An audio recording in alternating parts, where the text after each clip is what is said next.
There are so many shots in pool that we face quite often, and the main problem is that most amateurs and even advanced players still get them wrong.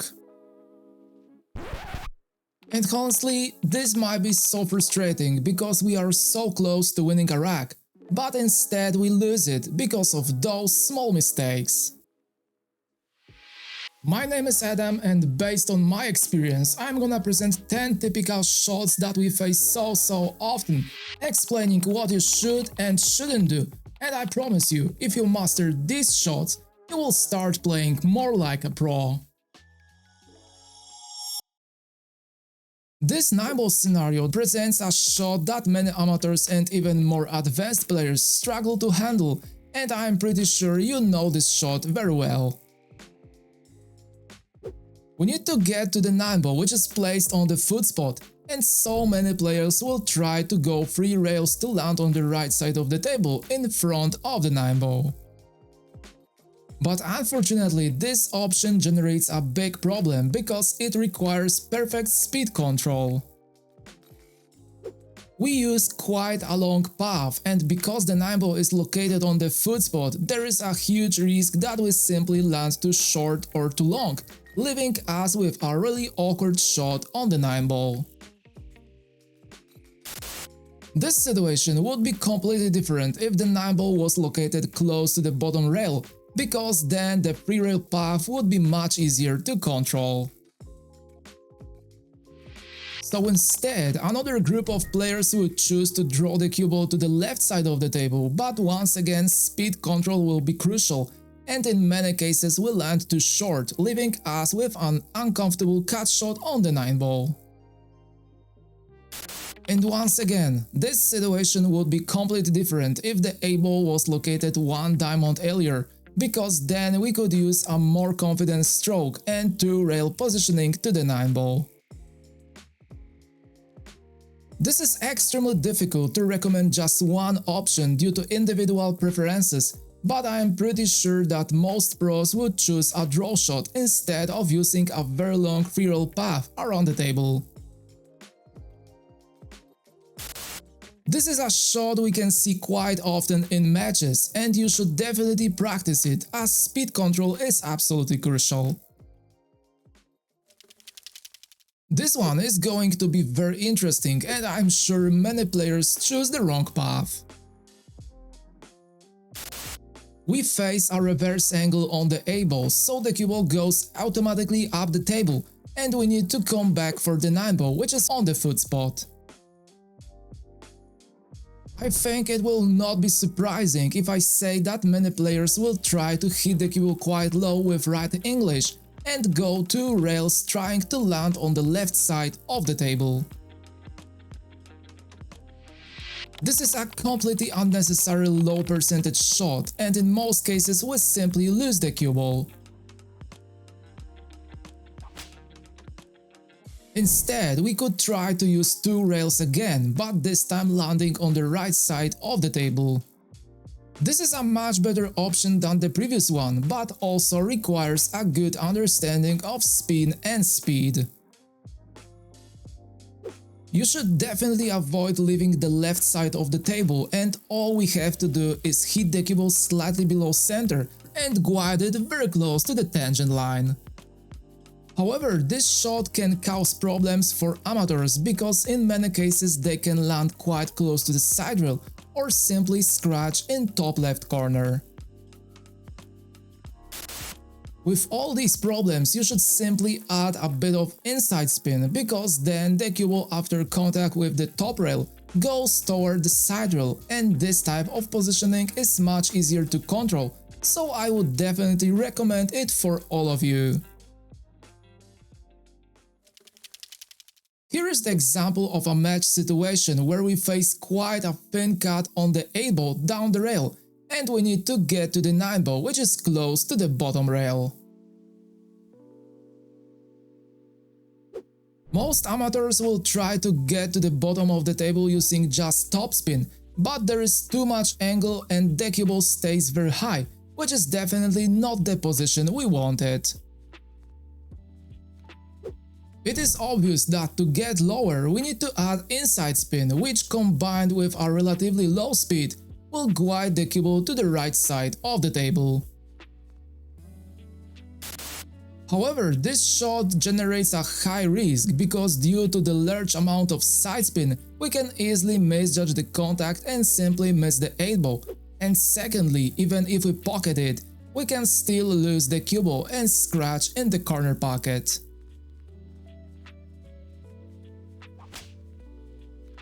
In this case, to eliminate all problems, most pros would opt to hit the cue ball with just a bit of inside spin and use more speed to go twice across the table and land on the left side with a low enough position to the 9-ball. In my opinion, this is the best solution and definitely a shot that I would recommend, especially under pressure when you want to increase confidence in your stroke. The next scenario looks quite simple, but surprisingly also generates big problems for many players. I have seen with my own eyes a lot of amateurs who try to simply roll that 8-ball, which can sometimes work, but most of the time you just miss that ball.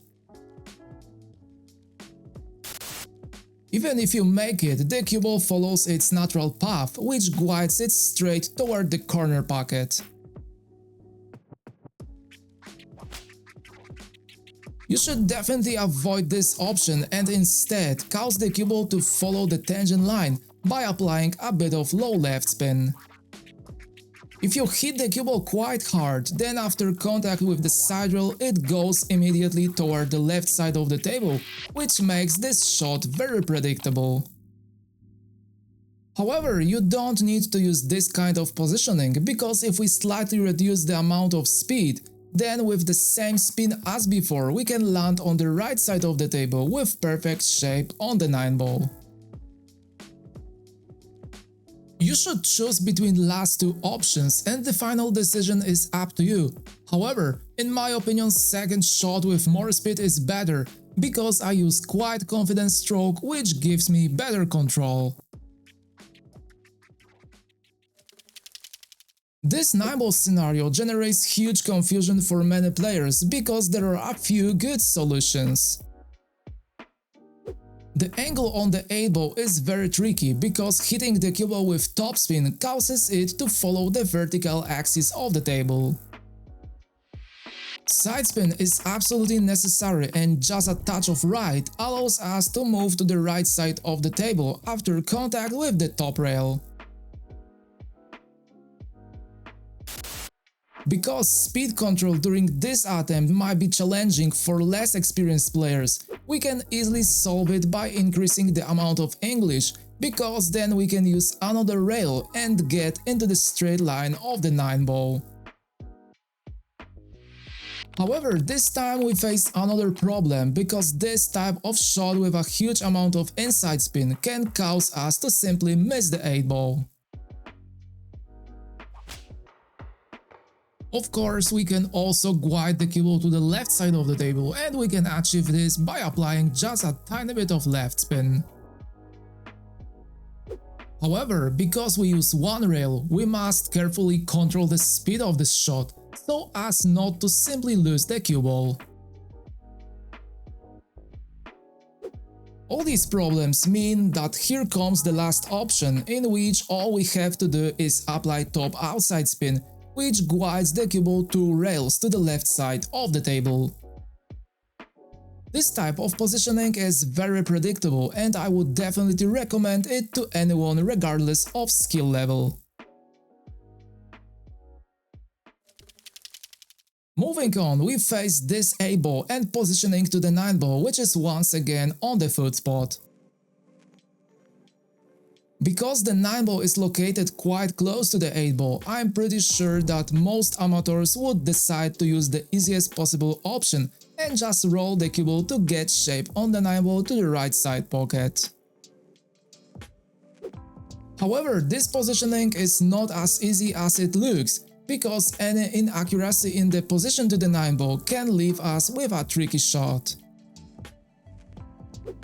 So in this case, another option that many players choose is a shot with low right spin to land on the right side of the table.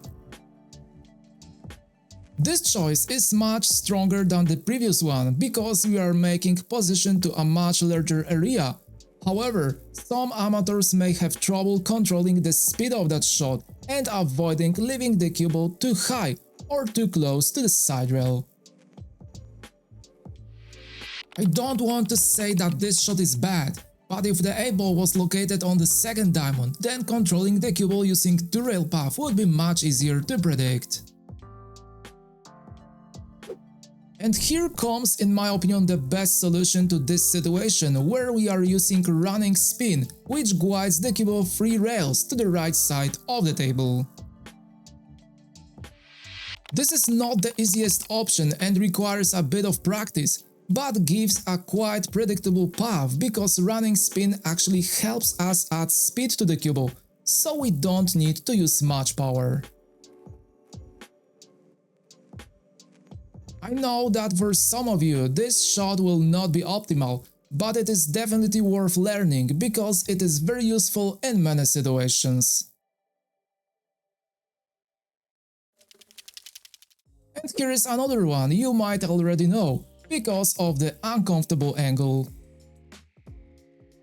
We face quite a long 8-ball, and if we try to just roll the cue ball, then it follows its natural path and goes toward the 9-ball. So in many cases you can simply lose position. And here is probably the most common choice of many amateurs, where they hit the cue ball with tons of left English to get shape on the 9-ball to the bottom left corner.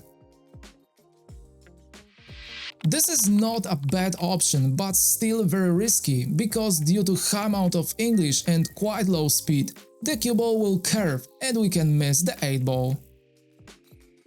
We can easily avoid this problem by applying inside spin, because then we use a bit firmer stroke and the cue ball stays on the left side of the table with perfect shape on the 9-ball to the bottom right corner.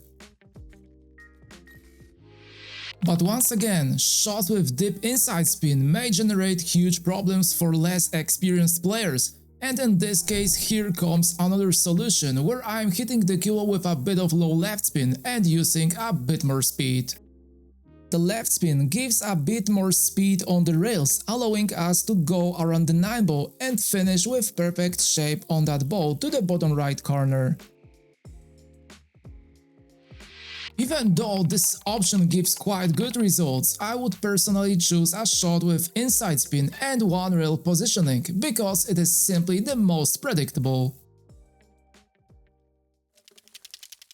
The next situation is actually very frustrating, because we face a relatively long cut on the A-ball, but the 9-ball is also very close to the bottom rail, which makes it impossible to just roll the 8-ball and stay low enough for the 9-ball. First of all, we can hit the cue ball just a tiny bit below center and go up and down, landing on the right side of the table. And honestly, this shot is pretty good, but many amateurs may have trouble finding the right spin on the cue ball. So in this case, I would like to recommend the second option, where this time we are going to hit the cue ball with topspin and add just a tiny bit of right spin to open more angle on the rail. In my opinion, this option is much more predictable than the previous one, and I would definitely choose that one in a match.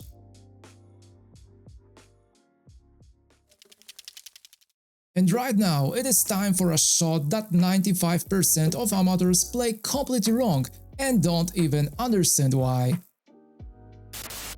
We face quite a long shot on the 8-ball, which is a pocket hanger, and to get to the 9-ball, which is located right behind the left side pocket, most amateurs will try to hit the cue ball with top right spin. But surprisingly, the cue ball stays very low on the table, leaving us with a difficult 9-ball. And at this point, most amateurs will say they need to apply more speed, but it turns out the result is even worse. If we use follow on the cue ball, it moves with forward rotation, and because the A-ball is very close to the pocket, the cue ball does not have enough time to develop a full natural roll before contacting the rail. It actually still has a lot of forward rotation that wants to naturally pull it in the direction we are shooting.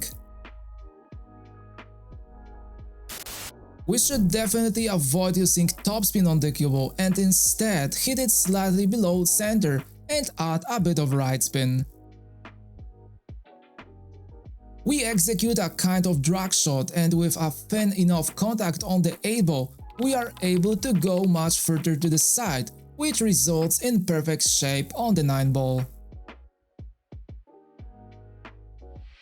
This shot is quite easy to control, however you should consider one last option where this time I'm going to play rail first, right before the 8-ball.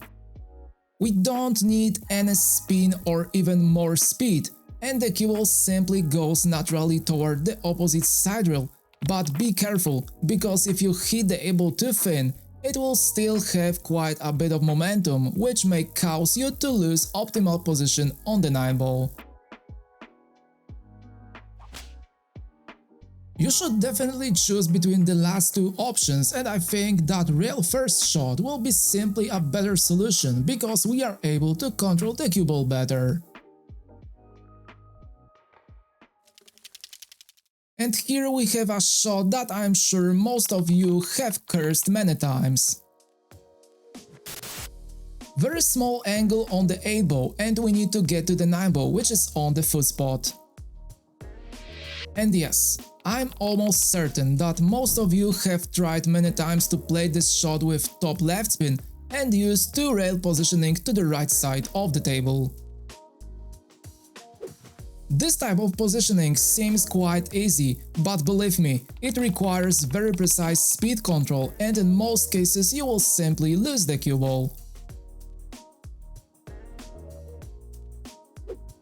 I'm not saying this shot is a bad choice, as we often see pros using it, but we have to play to a pretty small position area, and landing close to the rail can be a problem for many amateurs.